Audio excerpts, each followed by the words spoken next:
Snow White is an epochal disaster for Disney, and Disney did not hesitate to throw Rachel Zegler under the bus for that.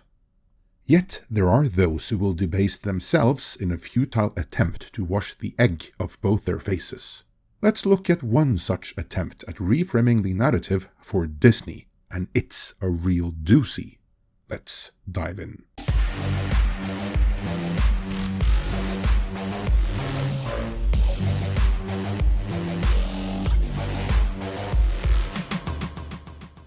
Disney has a long-standing relationship with industry trade Deadline Hollywood. Case in point, whenever a new Star Wars movie is soft announced without actually being formally announced, and whenever Disney wants to get a narrative out there that they can then decline to comment on, sources will reach out from Disney to Deadline Hollywood. So leave it to Deadline Hollywood to carry water for Disney now that Snow White is a disaster beyond any obfuscation. But they can still try to obfuscate the scale of the disaster and the reasons for it, which they will.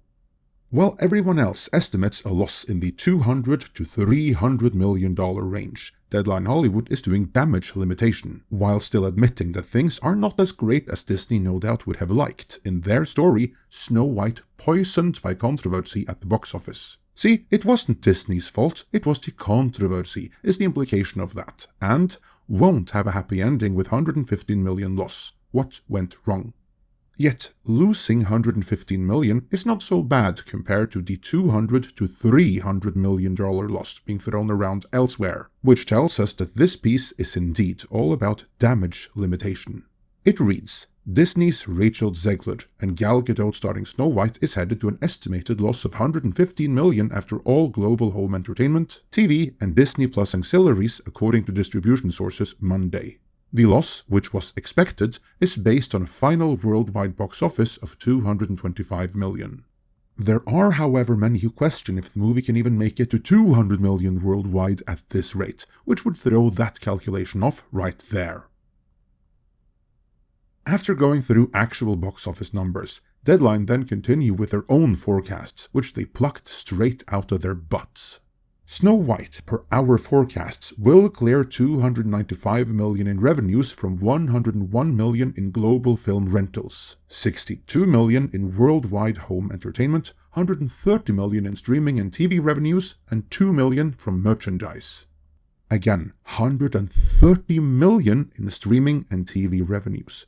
All of these numbers are estimates. There's no guarantee the actual numbers will be anywhere near these. And there should be a big question mark next to that streaming revenue which they mixed in with the TV revenue.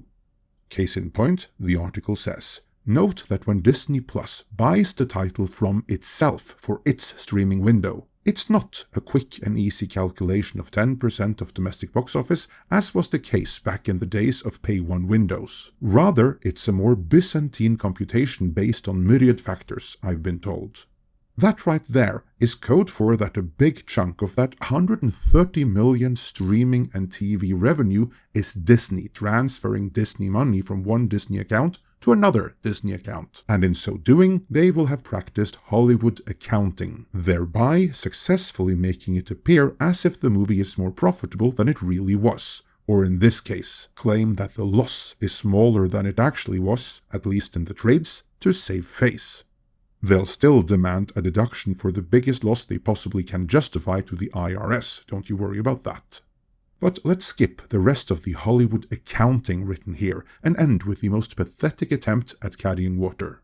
Keep in mind that the above doesn't indicate future monies from theme parks or cruise ancillaries down the road. Also, realize that once Snow White hits Disney Plus, it could take on a viewership life of its own, and have a second halo that's unforeseen at this point. No, it couldn't. Unless it's Bluey, Disney Plus is where programming goes to die.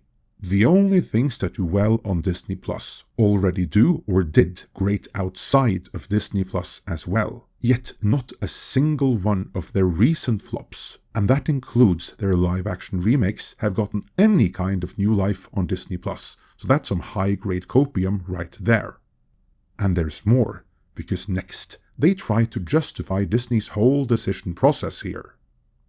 In a battered box office where brand is king, Snow White wasn't a dumb decision for Disney, it was logical. 500 Days of Summer, Mark Webb directing.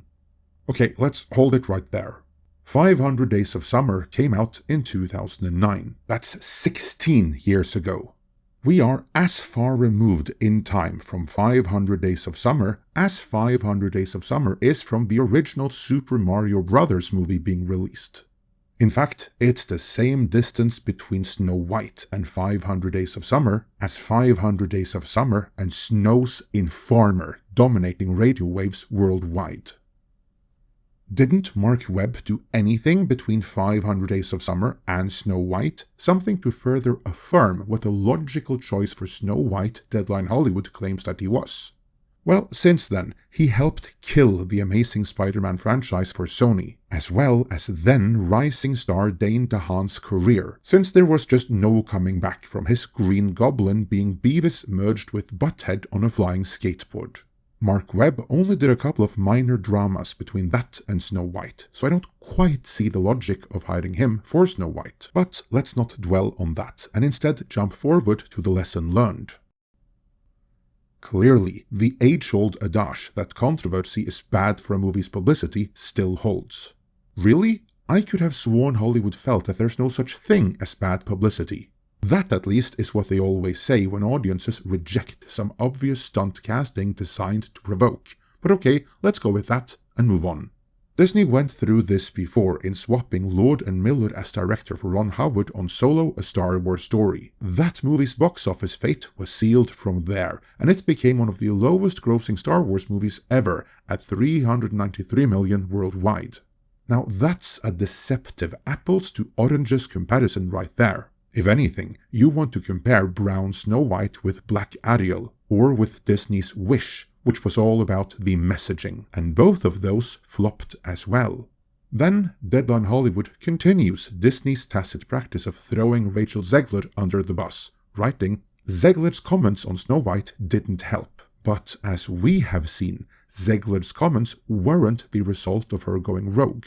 No, they were talking points provided to her by Disney. We know this because they were echoed by Gal Gadot." You said you were bringing a modern edge to it on stage. What do you mean by that?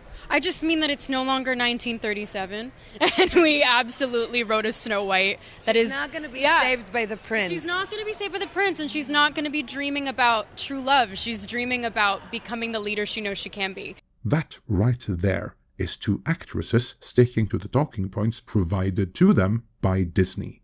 Before tearing Zegler a new one, people should keep that in mind. Deadline Hollywood certainly doesn't want to be seen to be piling onto Zegler, so to cover their backs, they're quick to add. But we can't deny Zegler's sublime talent, and she shouldn't be punished. Yet, you just blamed her, leaving it to us at Midnight's Edge to point out that while her delivery may have provoked, her talking points came from Disney. But then, Deadline Hollywood takes the gaslighting to a whole new level, a level I have honestly never seen before. This is just insane. Deadline Hollywood now asks what Disney could have done differently, saying how to fix. Disney could have screened the movie early for social media influencers to get great word of mouth out there. They did. Remember exactly 2 weeks ago when the first reviews for Snow White hit, and the headlines all over the world were all about how Snow White was the best thing since sliced bread. When Variety wrote, Snow White first reactions praise film as a visual feast and one of Disney's best live-action remakes in years. And when The Hollywood Reporter wrote, Snow White first reactions praise remake, a big surprise, Rachel Zegler stuns. And they even had the audacity to add, the Snow White Backlash Brigade isn't going to like this. Those early reactions clearly did not age well, which is why Deadline Hollywood seems to already have conveniently forgotten about them. And yes, those first reactions came from hand-picked influencers, which we covered at the time. So when Deadline Hollywood is saying the only thing Disney should have done differently was use influencers, you know there's just no defending Snow White. Snow White deserved to fail, because every single decision Disney made on it, from the dwarves to the casting to the commie messaging, was disastrously wrong and in unison condemned the movie to fail. In fact, this failure is so great that there right now is coverage about how Hollywood is failing and why around the world. We'll look at one such article in the next video. For now, let me know how good a job you thought Deadline Hollywood did defending Disney in the comments.